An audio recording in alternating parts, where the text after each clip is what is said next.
بسم الله الرحمن الرحيم. السلام عليكم ورحمة الله وبركاته. الحمد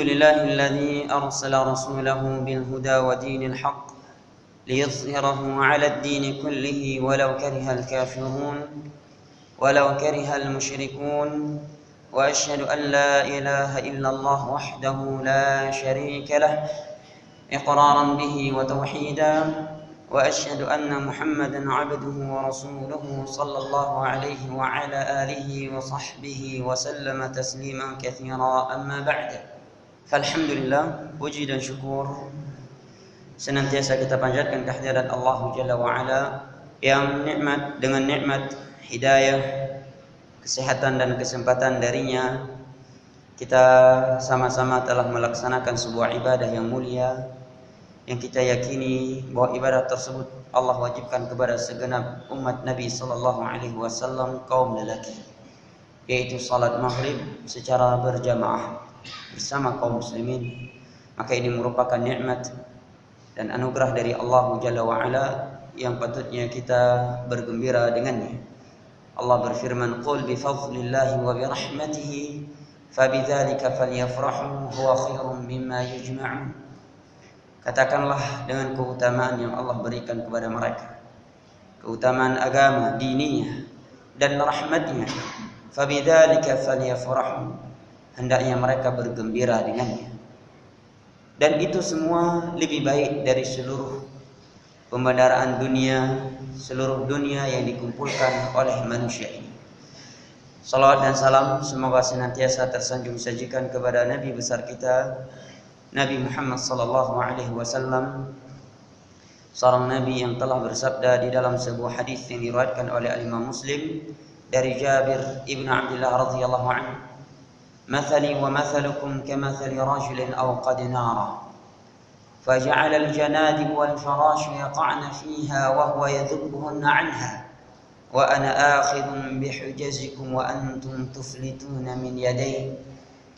Sesungguhnya permisalan, perumpamaan antara aku dan kalian itu seperti seorang lelaki yang menghidupkan api di malam hari. Tatkala api yang dia hidupkan tersebut sudah mulai menyala-nyala, maka datanglah di sana hewan-hewan kecil seperti belalang mendekat dari api tersebut. Maka orang tersebut pun berusaha untuk menyelamatkan hewan-hewan kecil tersebut dari api yang telah menyala itu.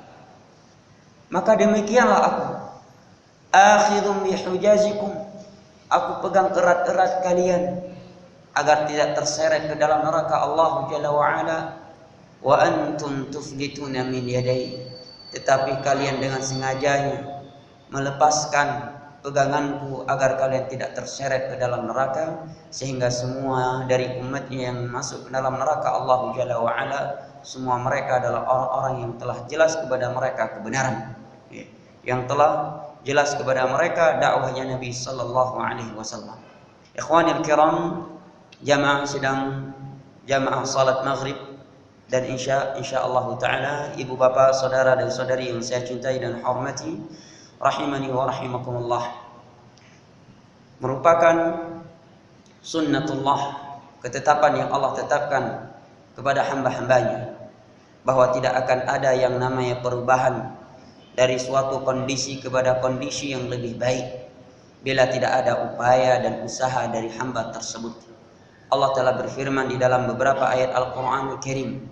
Di antaranya Allah berfirman di dalam surat Ar-Ra'd, "Innallaha lam yakun mughayyiran, innallaha la yughayyiru ma biqaumin hatta yughayyiru ma bi anfusihim." Sesungguhnya Allah itu tidak akan mengubah kondisi suatu kaum sehingga mereka sendiri berusaha untuk merubahnya. Ini merupakan sebuah berita dan ketetapan dari Allah Jalla wa'ala. Seorang hamba tidak akan mungkin berubah dari suatu kondisi yang jelek kepada kondisi yang lebih baik, baik dari sisi agama maupun duniawiyah, melainkan dengan adanya upaya dan usaha. Setelah itu baru Allah memberikan taufiknya kepadanya. Oleh karena itu di dalam beberapa ayat Al-Qur'anul Karim. Di antaranya Allah berfirman, "Wajahidu fillahi haqqa jihadih." Bersungguh-sungguhlah kalian melawan hawa nafsu kalian untuk menjalankan agama Allah Jalla wa'ala yang sesungguhnya. Dan Allah Jalla wa'ala telah berjanji bahwa orang-orang yang mereka berusaha dan berupaya untuk menjadi hamba-hamba Allah yang baik, hamba-hamba Allah Jalla wa'ala yang berada di atas garis yang lurus, Allah jamin hidayah buat mereka. Di dalam ayat yang terakhir dari surat Al-Ankabut, Allah Jalla wa'ala berfirman, "Walladzina jahadu fina lanahdiyannahum subulana wa innallaha lama'al muhsinin." Dan mereka orang-orang yang bersungguh-sungguh di jalan kami, bersungguh-sungguh di dalam mencari kebenaran, bersungguh-sungguh di dalam merubah kondisi yang buruk kepada kondisi yang lebih baik. Lanahdiyannahum subulana, maka pasti kami akan tunjukkan kepada mereka jalan-jalan kami. Wa innallaha lama'al muhsinin, dan sesungguhnya Allah Jalla wa'ala itu akan menolong bersama orang-orang yang melakukan kebaikan. Allah akan menolong mereka dan Allah akan menjaga mereka. Sebagaimana merupakan sunnatullah kepada mereka hamba-hambanya yang meninggalkan sebuah petunjuk Allah setelah datang kepadanya, di mana Allah akan menutup pintu hati mereka, sehingga mereka tidak lagi memandang kemungkaran itu sebuah kemungkaran, dan tidak lagi menganggap sebuah perkara yang ma'ruf sebagai hal yang ma'ruf, dikarenakan Allah telah butakan pintu mata hati mereka, sehingga mereka semakin berpaling dan semakin jauh dari agama Allah. Allah berfirman di dalam surat Fussilat, "Wa amma Tsamud fahadainahum fastahabbul 'ama 'alal huda." Adapun kaum Tsamud, maka telah kami terangkan kepada mereka jalan kami yang sesungguhnya melalui nabi yang telah diutus kepada mereka. Telah kami tunjukkan kepada mereka petunjuk kami, hidayah kami. Fastahabbul 'ama, tetapi mereka tetap lebih memilih kebutaan. Mereka menolak hidayah Allah yang dibawa oleh Rasul tersebut, sehingga Allah butakan pintu hati mereka, sehingga Allah gelapkan pandangan yang dapat mengajak mereka, mengantar mereka kepada jalan yang baik yang dapat menyampaikan mereka kepada Allah Jalla wa'ala. Di dalam surat An-Nisa Allah Jalla wa'ala berfirman, "Wa man yushaqiqir rasul min ba'di ma tabayyana lahul huda wa yattabi' ghayra sabilil mu'minin nuwallihi ma tawalla wa nuslihi jahannam wa sa'at masira." Barang siapa yang menempuh sebuah jalan yang berbeda dengan jalannya Nabi sallallahu alaihi wasallam dan tidak mengikuti jalan yang telah ditelusuri oleh para sahabatnya, setelah penjelasan, setelah hidayah itu datang kepadanya, maka kami akan palingkan dia kemanapun dia berpaling, kemudian kami akan memasukkannya ke dalam neraka Jahannam, dan Jahannam itu sebaik-baik, seburuk-buruk tempat kembali. Di dalam surat Az-Zukhruf Allah Jalla wa'ala berfirman, وَمَنْ يُعْرِضْ عَنْ ذِكْرِ الرَّحْمَنِ نُقَيِّضْ لَهُ شَيْطَانًا فَهُوَ لَهُ قَرِينٌ وَإِنَّهُمْ لَيُضِلُّونَهُمْ عَنِ السَّبِيلِ وَيَحْسَبُونَ أَنَّهُمْ مُهْتَدُونَ. Sesungguhnya barang siapa yang berpaling dari peringatan Allah dalam keadaan dia sudah tahu, tetap berpaling, نُقَيِّضْ لَهُ شَيْطَانًا فَهُوَ لَهُ قَرِينٌ, maka kami akan menjadikan syaitan itu adalah teman yang selalu menyertainya. Bisikan-bisikan yang menyambangi hatinya selalu bisikan-bisikan buruk, selalu bisikan-bisikan jelek kepada jalan-jalan yang Allah murkai, karena syaitan yang sudah menguasainya dan malaikat Allah telah meninggalkannya. Wa innahum layudhillunahum 'anis sabili wa yahsabuna annahum muhtadun. Sesungguhnya syaitan itu akan menyesatkan mereka dari jalan Allah dalam keadaan mereka menyangka bahwa mereka berada di atas hidayah. Meninggalkan hidayah, meninggalkan sebuah kebenaran yang telah diketahui, demikianlah ancaman dari Allah. Apakah sebabnya? Dikarenakan dunia yang ingin dia cari? Apakah yang bentuknya harta? Apakah yang bentuknya itu jabatan, ketokohan, popularitas, dan yang semisalnya? Maka itulah ancaman Allah kepada mereka. Maka berikut ini akan saya bacakan sebuah kisah yang diriwayatkan oleh Al-Imam Al-Bukhari di dalam sahihnya pada nomor 1360 dan Al-Imam Muslim pada nomor 24. Sebuah kisah yang menunjukkan begitu bahayanya seorang hamba itu menunda-nunda kebaikan yang telah dia ketahui hanya dikarenakan dunia yang ingin dia raih. Pertimbangannya hanyalah popularitas, hanyalah ketokohan, hanyalah jabatan, sehingga dia mati di atas kekufuran, meninggalkan Islam yang telah dia ketahui merupakan agama yang sesungguhnya, agama yang satu-satunya diterima oleh Allah Jalla wa'ala. Diriwayatkan oleh Al-Imam Al-Bukhari dan Imam Muslim di dalam nomor yang telah kita sebutkan tadi, dalam Sahih Bukhari pada nomor 1360 dan di dalam Sahih Muslim pada nomor 26 atau 24 dari Sa'id ibn Musayyab an Abi, dari seorang tabi'in yang bernama Sa'id ibn Musayyab dari bapaknya seorang sahabat yang bernama Musayyab. Qala atau Mukhadram, bahwa bapaknya Sa'id ibn Musayyab menceritakan, lamma hadarat Aba Talib al-wafah ja'ahu Rasulullah sallallahu alaihi wasallam wa 'indahu Abdullah ibn Abi Umayyah wa Abu Jahl, faqala lahu Rasulullah sallallahu alaihi wasallam, ya 'am, qul kalimatan, qul la ilaha illallah kalimatan uhajju laka biha 'inda Allah. فقال له أترغب عن ملة عبد المطلب؟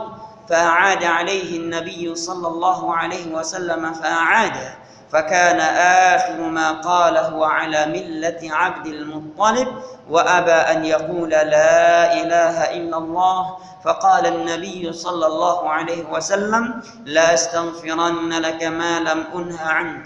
فأنزل الله عز وجل ما كان للنبي والذين آمنوا أن يستغفروا للمشركين ولو كانوا أولي قربى. وأنزل الله تعالى في أبي طالب إنك لا تهدي من أحببت ولكن الله يهدي من يشاء. Dari Sa'id ibn Musayyab dari bapaknya menceritakan bahwa tatkala kematian sudah menghampiri Abu Talib, seorang paman yang sangat dicintai oleh Nabi sallallahu alaihi wasallam, paman Nabi sallallahu alaihi wasallam yang telah mengasuh Nabi sallallahu alaihi wasallam dari kecilnya. Dia mengasuh Nabi sallallahu alaihi wasallam dari umur di bawah 10 tahun hingga Nabi sallallahu alaihi wasallam diangkat menjadi nabi dan rasul. Dia mengasuh Nabi, dia menjaga Nabi, dia membela Nabi, dan sebabnya lah orang-orang yang kejam di Mekah tidak berani mengganggu Nabi sallallahu alaihi wasallam. Namun sayangnya dia masih mempertahankan agama nenek moyangnya. Dia masih mempertahankan agama jahiliyah yang dia anggap inilah warisan dari nenek moyang, yang kalau saya tinggalkan berarti saya telah mencela, telah menganggap agama yang ditinggalkan oleh nenek moyang ini merupakan agama yang sesat dan menyesatkan. Maka ketika menjelang kematiannya, ja'ahu Rasulullah sallallahu alaihi wasallam. Rasulullah sallallahu alaihi wasallam mendatanginya. Wa 'indahu Abdullah ibnu Abi Umayyah wa Abu Jahl. Dan di sisi Abu Talib sudah ada dua orang tokoh Quraisy. Yang pertama bernama Abdullah ibnu Abi Umayyah, yang akhirnya nantinya Abdullah ibnu Umayyah ini masuk Islam setelah wafatnya Nabi sallallahu alaihi wasallam. Yang kedua adalah Abu Jahal, seorang musyrik yang sangat kejam, yang sangat keras, yang sangat bengis terhadap Nabi dan para sahabatnya. Dialah yang membunuh wanita sahabiyah, wanita muslimah, sahabiyah Nabi sallallahu alaihi wasallam yang bernama Sumayyah.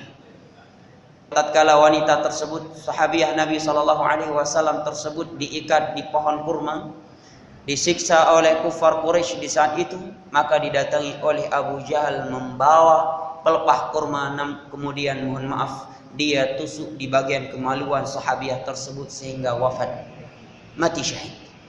Yang bernama Sumayyah, ibu kandungnya Ammar bin Yasir radhiyallahu anhu. Sehingga Sumayyah menjadi wanita yang pertama kali meninggal atau mati syahid di fase Mekah. Dan Abu Jahal ini pula yang menyatakan wal wallati wal uzza la ra'aitu Muhammadan yusalli la ata'anna ala raqabatihi. Demi patung Lat wal Uzza, sumpahnya Abu Jahal, kalau sempat aku melihat si Muhammad itu melakukan salat, maka akan aku injak leher dia. Subhanallah. Lihat bagaimana kejamnya Abu Jahal. Tidak ada senjata lagi yang mereka miliki. Ya, senjata ilmiah mereka dikalahkan dengan Al-Quranul Karim yang dibacakan oleh Nabi. Senjata mereka satu-satunya, dan itu merupakan senjata paling ampuh orang yang sudah kalah dari dialog ilmiah, adalah kekerasan dan ancaman, intimidasi. Maka dia mengintimidasi Rasulullah SAW. Dia kira Rasulullah takut. Padahal ibadah salat ada sebuah ibadah dianggap baik oleh kufar Quraisy di masa itu. Karena ibadah salat salah satu ibadah yang telah Allah syariatkan kepada nabi-nabi yang sebelumnya, walaupun tata cara yang berbeda. Maka ketika disampaikan kepada Abu Jahal bahwa Rasulullah sedang salat di samping Ka'bah, dia pun langsung menyambangi Rasulullah SAW.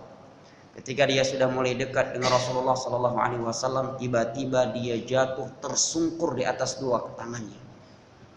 Kemudian Abu Jahal menyatakan kepada orang di sekitarnya, aku melihat seakan-akan antara aku dengan Muhammad itu ada parit yang diisi oleh api yang menyala-nyala, dan ada makhluk-makhluk yang bersayap. Kemudian Nabi SAW menyatakan, laudana lakhtafathul malaikatu 'adwan 'adwan. Kalau Abu Jahal ini sempat mendekat dariku, maka dia akan dihancur lemburkan oleh malaikat. Dia akan disambar oleh malaikat yang menjaga aku sedang beribadah di Ka'bah. Ini kebengisan dan Abu Jahal. Sama seperti Abu Jahal sebelum Islam adalah Umar ibn al-Khattab radhiyallahu anhu. Tatkala saudari kandungnya dari istri daripada Khabbab bin al-Arat mengikuti ajaran Nabi, Umar tahu, langsung ditempeling oleh Umar, keluar darah dari mukanya. Kemudian Umar mengeluarkan pedangnya dan mencari Nabi SAW yang dianggap sesat oleh Umar di masa itu. Sehingga di antara di antara doa yang Nabi SAW panjatkan di awal Islam, Nabi berdoa, Allahumma a'izzal islami bi ahabbir rajulaini ilaik. Bi ahabbir rajulaini ilaik. Ya Allah, muliakanlah Islam ini dengan engkau memasukkan dari dua hambamu yang paling engkau cintai, Umar dan Abu Jahal. Mana yang paling engkau cintai dari dua orang ini?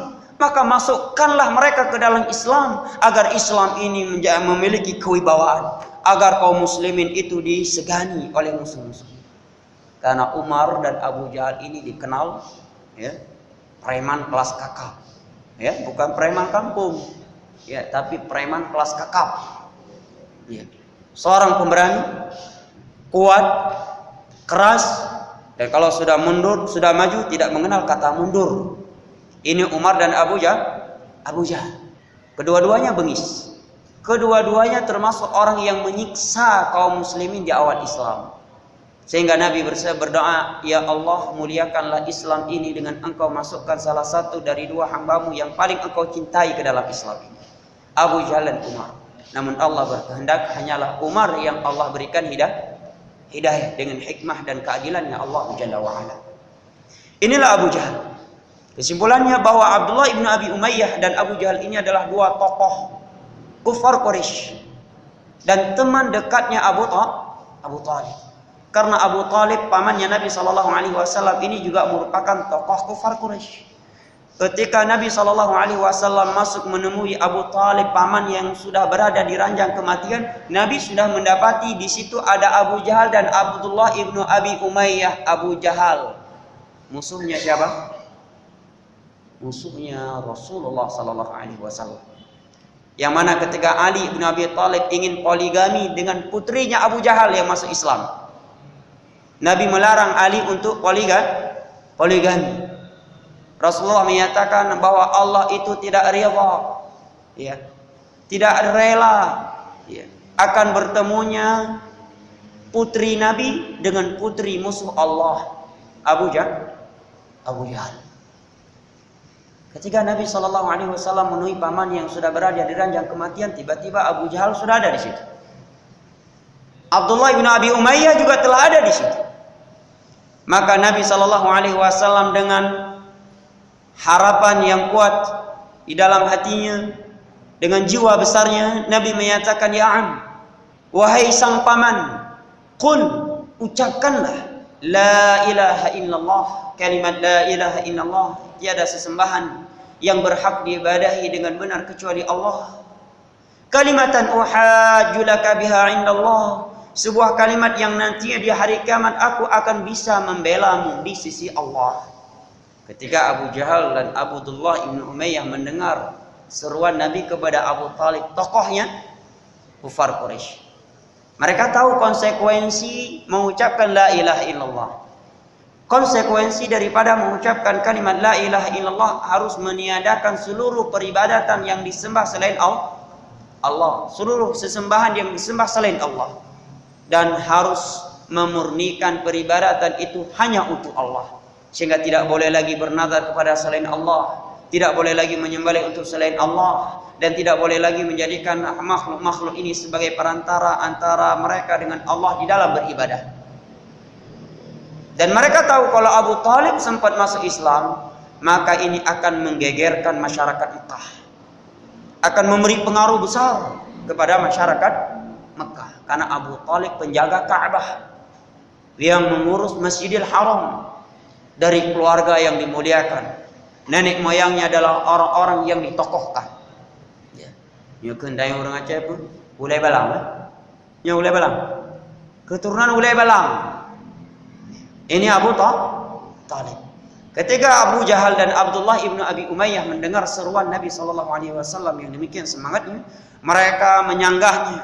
Mereka menyatakan, atarghabu an millati Abdul Muttalib, wahai Abu Talib, apakah engkau akan meninggalkan agama nenek moyangmu Abdul Muttalib, yang selama ini kita menyembelih untuk selain Allah, selama ini kita mendatangi tempat-tempat keramat, kita jadikan sebagai tempat-tempat untuk beribadah kepada Allah, yang kita jadikan sebagai perantara antara kita dengan Allah, yang mana Allah hikayatkan di dalam ayat yang ketiga di dalam surat Az-Zumar, ma na'budum illa liqarribuna ila Allahi zulfa.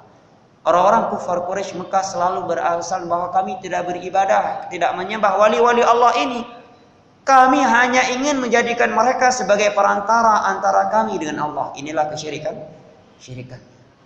Abu Jahal dan Abdullah bin Abi Umayyah ini tahu, faham, mengerti konsekuensi daripada la ilaha illallah. Harus meninggalkan seluruh peribadatan untuk selain Allah. Harus memurnikan ibadah hanya kepada Allah, yang berbeda 180 derajat dari agama nenek moyang mereka selama ini. Maka mereka menyatakan kepada Abu Talib, atarghabu an millati Abdul Muttalib, apakah engkau akan meninggalkan agama nenek moyang kamu ini?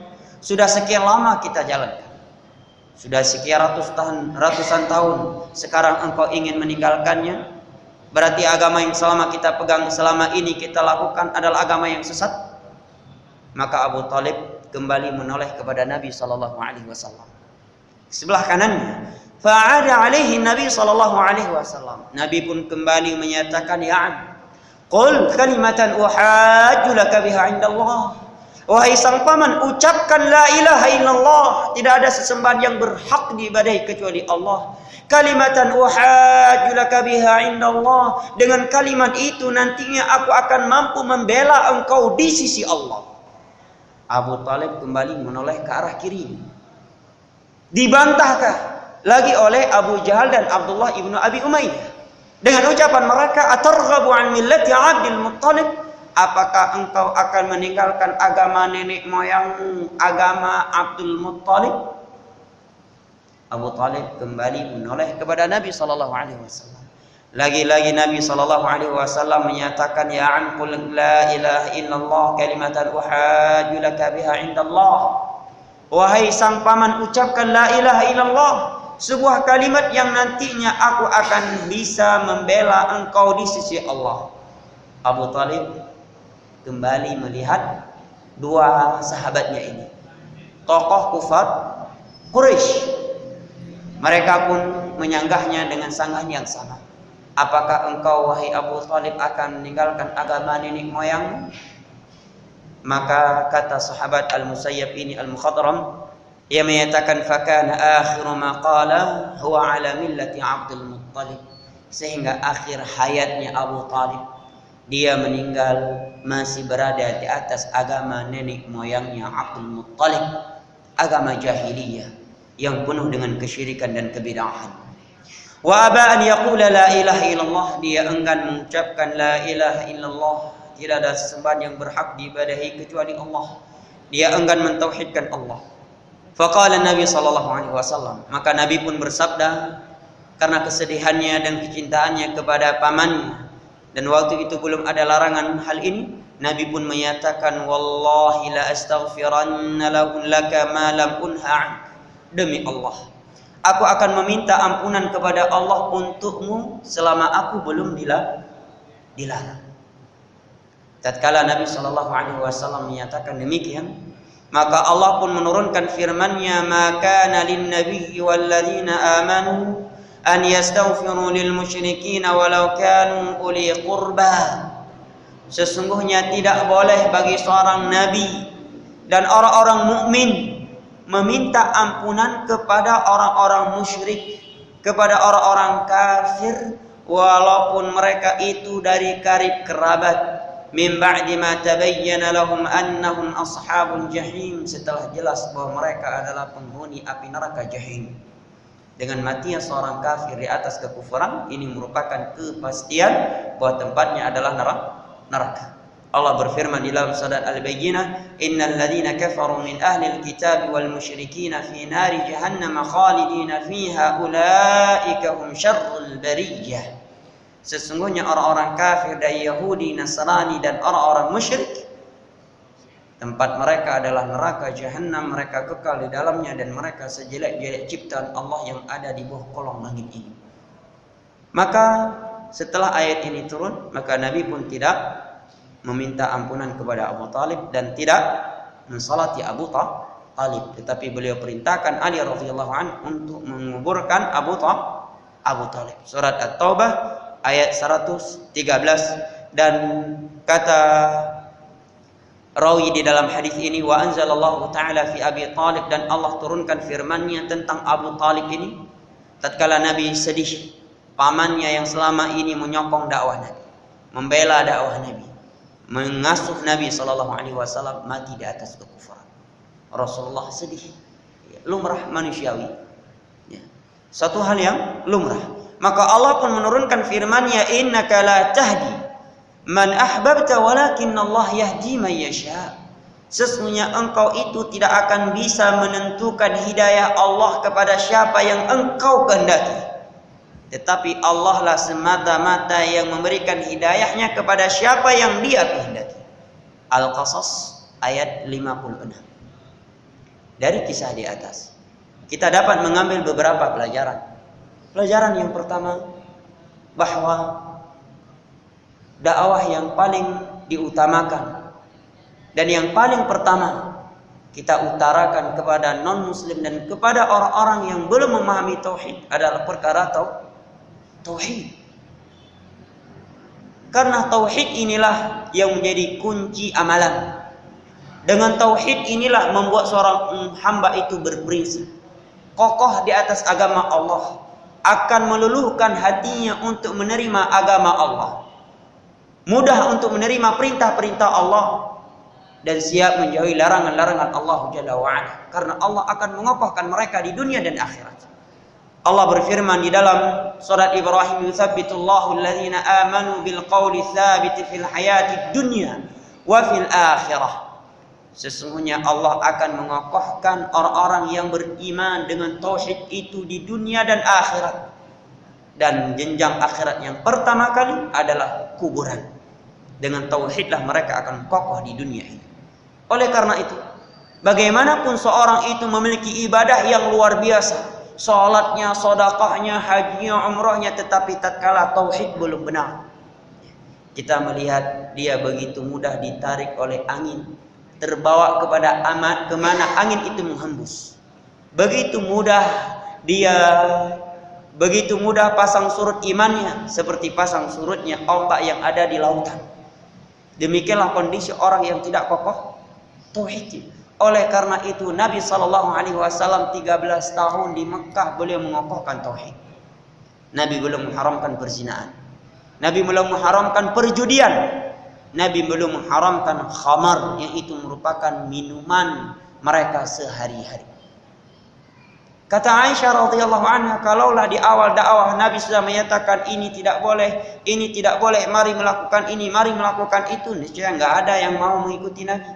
Tetapi tatkala tauhid yang pertama kali yang Nabi tanamkan di jiwa-jiwa kami, maka begitu turun syariat Allah begitu mudah diterapkan. Sebagian para sahabat sedang pesta minuman keras, tiba-tiba dibacakan kepada mereka bahwa Allah telah mengharamkan khamar dengan Allah turunkan ayat dalam surat Al-Maidah. Sebagian para sahabat, botol minuman keras sudah berada di tangannya, langsung mereka buang dan langsung mereka bakar tempat-tempat memproduksi khamar. Begitu cepat mereka menjawab panggilan Allah karena tauhid yang sudah kokoh di dalam dadanya. Karena itu merupakan intisari dakwah para rasul dan seluruh para nabi adalah tauhid, mengesahkan Allah di dalam perkara rububiyah dan al-uluhiyah. Allah berfirman, "Wa laqad ba'atsna fi kulli ummatin rasulan an i'budullaha wajtanibut taghut." Dan kami telah mengutus pada setiap umat seorang rasul, seluruh mereka menyatakan di awal dakwah mereka mengajak agar kalian beribadah hanya kepada Allah dan tinggalkanlah segala bentuk peribadatan atau sesembahan yang diibadahi selain Allah Jalla wa'ala. Dikarenakan tatkala tauhid belum benar, sehingga dia masih kotor dengan ritual-ritual kesyirikan, maka ibadah-ibadah salat, haji, umrah yang begitu banyak dan yang begitu besar dia lakukan, itu semua akan menjadi debu yang berterbangan, tidak ada nilai di sisi Allah Jalla wa'ala. Allah berfirman di dalam surat Al-Furqan, "Wa qadimna ila ma 'amilu faj'alnahu haba'an manthura." Kami akan datangkan seluruh ibadah-ibadah mereka, lantas kami jadikan debu yang berterbangan. Di dalam surat Az-Zumar Allah berfirman, "Wa laqad uhiya ilaika wa ilal ladzina min qablika la in asyrakta la yahbatanna 'amaluk wa la takunanna minal khasirin." Telah kami wahyukan kepada seluruh para nabi sebelum engkau dan kepada engkau, wahai Nabi Muhammad sallallahu alaihi wasallam, kalau engkau melakukan kesyirikan maka akan terhapus seluruh ibadah yang engkau lakukan. Di dalam surat At-Taubah Allah berfirman, "Walau asyraku la habitu anhum ma kanu ya'malun." Kalaulah mereka, setelah Allah sebutkan 13 para rasul, melakukan sekali saja kesyirikan, syirik besar, maka akan lenyap seluruh ibadah yang mereka lakukan seumur hidup mereka. Subhanallah. Di dalam surat Al-Maidah Allah berfirman, "Innahu may yusyrik billah faqad harrama Allahu 'alaihi al-jannata wa ma'wahu an-nar wa ma lidh-dhalimin min ansar." Sesungguhnya barang siapa yang melakukan dosa syirik, maka Allah haramkan baginya surga dan tempatnya api neraka, dan tidak ada penolong bagi orang-orang yang melakukan kesyirikan. Oleh karena itu merupakan intisari dakwah para nabi adalah tauhid. Di awal dakwah Nabi 13 tahun belum memerintahkan ibadah-ibadah yang lainnya. Sebelum Nabi mengokohkan tauhid, bahkan di akhir hayat Nabi sempat bersabda, "La'natullahi 'alal yahudi ittakhadhu qubur anbiya'i masajid." Nabi berada di dalam ranjang kematian. Laknat Allah kepada Yahudi dan Nasrani yang kebiasaan mereka menjadikan kuburan-kuburan para nabi sebagai tempat-tempat mereka beribadah. Oleh karena itu merupakan waswasatu syaitan, merupakan makar syaitan. Itu dia selalu membuat jamaah pengajian itu ngantuk kalau pembahasannya tauhid. Tapi kalau cerita masalah akhlak ada sedikit heboh, ya, sedikit ketawa-ketiwi, semangat. Tetapi begitu dibahas usul salata, begitu dibahas kitab tauhid, ngantuk, sunyi, benar-benar sakinah itu turun di majelis itu. Ya. Betul-betul sakinah itu turun, wattnya tinggal 5 watt lagi. Karena sedetik saja hati ini berpisah dari tauhid, kita akan keluar dari agama Allah. Sedetik saja sempat terbetik di hati kita ini keluar dari garis tauhid, dan ketika itu kita mati, maka tempatnya adalah neraka. Oleh karena itu para ulama itu tidak pernah bosan mengingatkan permasalahan syirik ini, mengingatkan begitu pentingnya tauhid. Disebutkan sebuah cerita tentang seorang ulama yang selalu mengajar ilmu tauhid, tidak bosan-bosannya mengajarkan kitab-kitab tauhid. Suatu hari muridnya menyatakan, "Kami sudah bosan dengan perkara tauhid. Kami menginginkan hal yang baru. Kami ingin lebih dimaksimalkan dengan pelajaran fikih." Maka syekh ini senyum. Kemudian menyampaikan sebuah cerita bahwa pernah terjadi di sebuah tempat seorang yang baru saja membangunkan rumah baru. Sebelum dia menempati rumah barunya tersebut, dia menyembelih dengan keyakinan agar rumah ini dijaga, agar rumah ini tidak diganggu oleh penghuni setempat, yaitu syaitan dan jin. Kemudian syekh ini tidaklah melihat dari mereka reaksi yang pengingkaran yang begitu besar. Setelah itu syekh tersebut mendatangkan cerita berikutnya, bahwa pernah terjadi di sebuah tempat seorang anak menzinai ibu kandungnya sendiri. Semua mereka bereaksi, semua mereka mengingkari, menyatakan subhanallah, begitu bejatnya anak ini, begitu kotornya perbuatan maksiat dia. Maka syekh ini menyatakan, sungguh kalian ini semuanya masih lemah tauhidnya. Kalian ini semuanya masih lemah tauhidnya.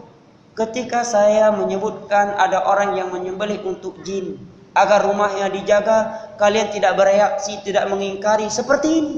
Mana lebih besar dosa menyembelih untuk selain Allah dengan dosa menzinai ibu kandung sendiri? Yang ini syirik dan ini maksiat. Sedangkan Allah berfirman, innallaha la yaghfiru an yushraka bihi wa yaghfiru ma duna dzalika liman yasha.